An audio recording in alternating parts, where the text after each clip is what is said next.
So I'm going to show you everything that I'm going to use today to hook up the water system in our bus. If you are like me and haven't really worked with plumbing before, this might seem really overwhelming to you at first.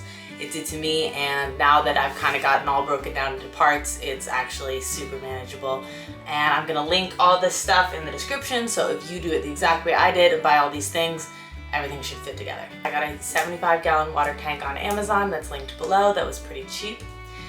That is going to be connected to everything with this PEX-B tubing, 1/2 inch. Got like a 50-foot roll. That was also not too expensive, around $25.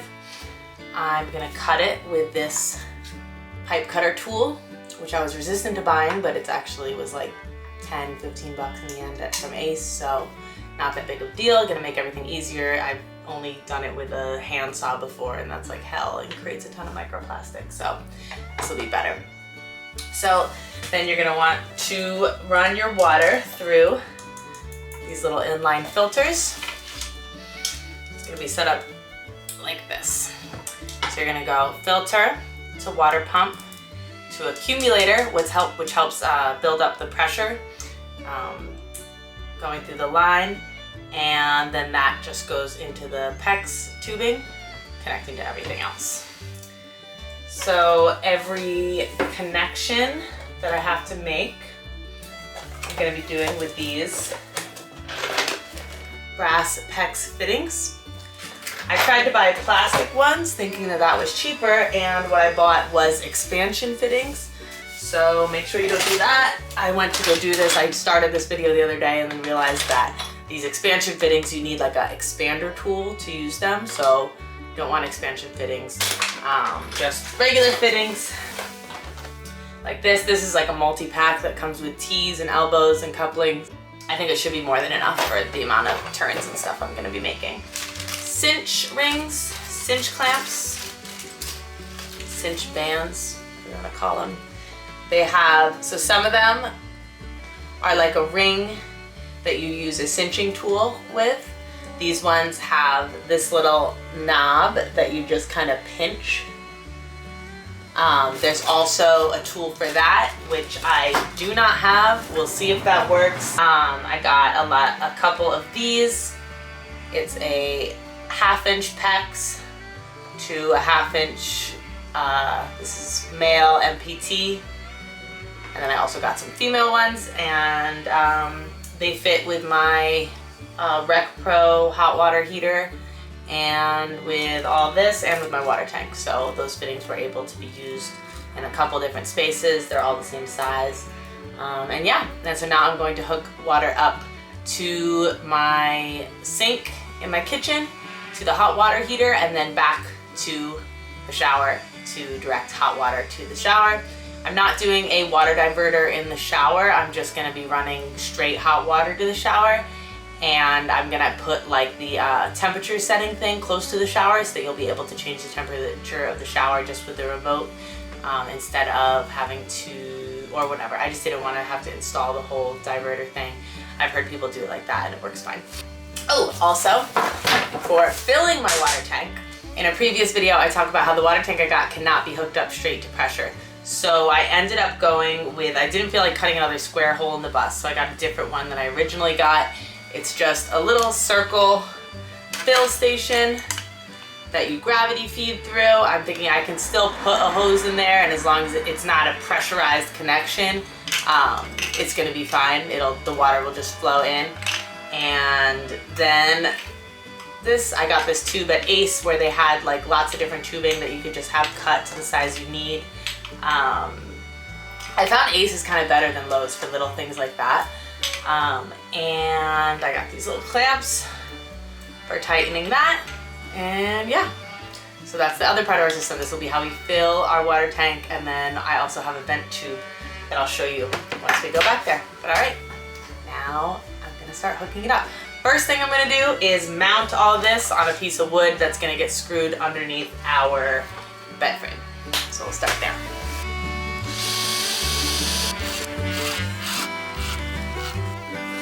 And we will see if it works. Exactly.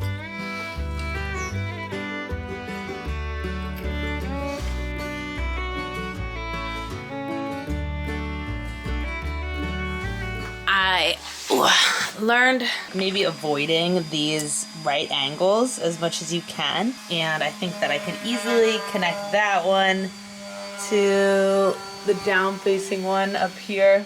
Maybe make the water flow a little bit better. And then I am going to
here, ready for a sink install on this wall, and then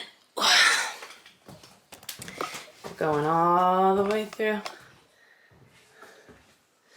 and coming out there. So now hooking it up to the RecPro. So this is the propane hot water heater. So we're gonna direct the water in through the cold inlet and then back out through the hot. It's gonna divert here. Cold is gonna keep going to the sink, and then it's gonna split off and go here. I realize I should probably get another on-off just so that I can isolate this, because after all that drilling and all the sawdust lying around, I'm worried about sawdust in the line after the filter, and I don't want that to all flow into here. So I'd rather try to like flush it through the sink by like turning it on and letting it all go through the sink before this. And so I want to be able to isolate this. I also got this backflow preventer that I'm going to hook up first. It just makes sure that hot water doesn't flow back through the line and go in when you turn the cold on, which isn't that big of a deal, but I bought it.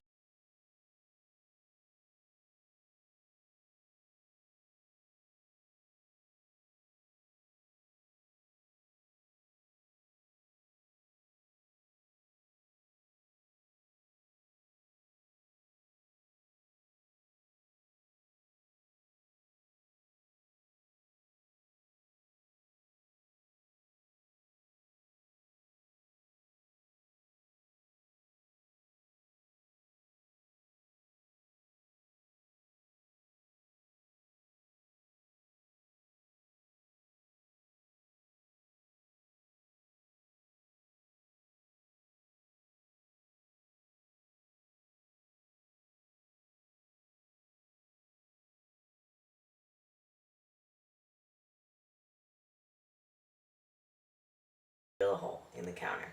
And we got these sticky boys on so that I'm not drilling through the stickiness. It's covered. We don't love them, but they'll do for now.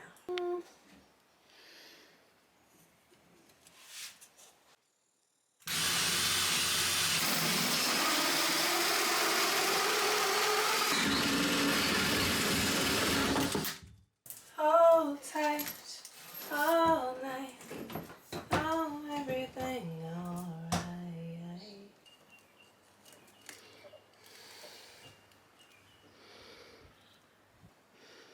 You want it to be in there, and it just creates a little more of like a watertight seal. Screw in the dingly ding.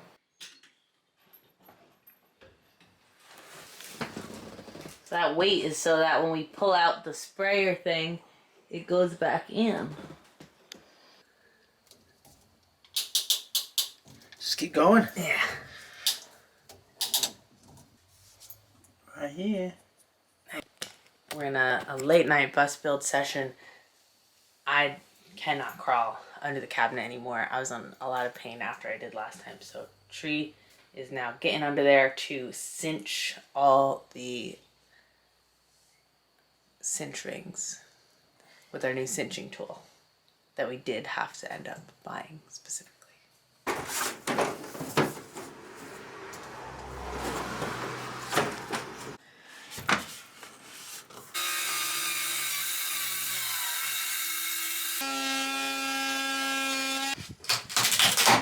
Woohoo! So that was because when we built the back of the shower wall, I just ended it about like 3 inches from the ceiling. And then I realized that in order to attach the shower head, I need something hard to screw into. I was like, damn, I need to put more wood behind there in the front. And then I was like, how am I gonna get back there? We already caulked the shower on. So I decided to cut a hole through the other side of the wall because it's gonna be covered up anyways. And now I'm just gonna stick the wood through like this and screw it in from that side. Weird solution, but that's what we're doing. You know, when we go to the garden, people can shower in our bus. I'm a little scared. It might not work at all. It might ruin everything. So...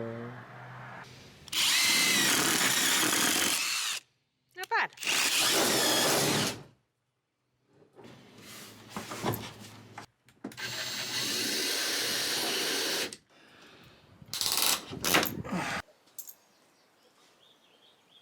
How did it feel to do that? Yeah, really fun. You know, you always think, wow, plumbing's the highest paying, one of the highest paying jobs you can find as a working man. Oh yeah? Yeah, it's my start to my new career. Maybe. Got it? Okay, good. And now let's cinch it. This part was tough, so we're just redoing some of it. Should work.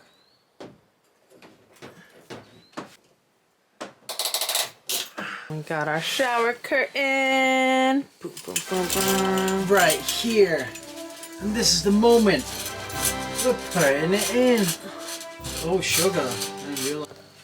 And that's as high as it can go, I think. And it's cool because you just twist it on and it just like holds in by pressure. So no screws, no nothing. Easy peasy. You got these little things here. Ba-da-ba-bam. Oh yeah, baby. See you tomorrow.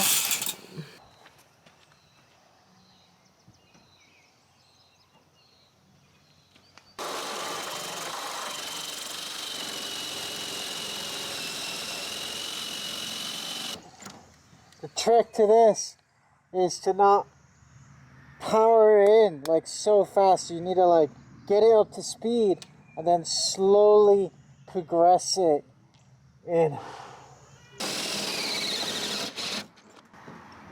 Alright, yeah, I would say pull out, pull out. Pretty crazy to see how much insulation's actually in the bus. It's like, why do people need to keep insulating it? It's already insulated. Look at that.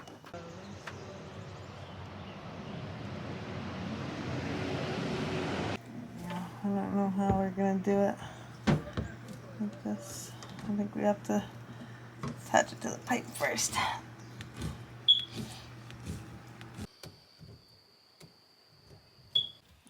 Don't want no sure people.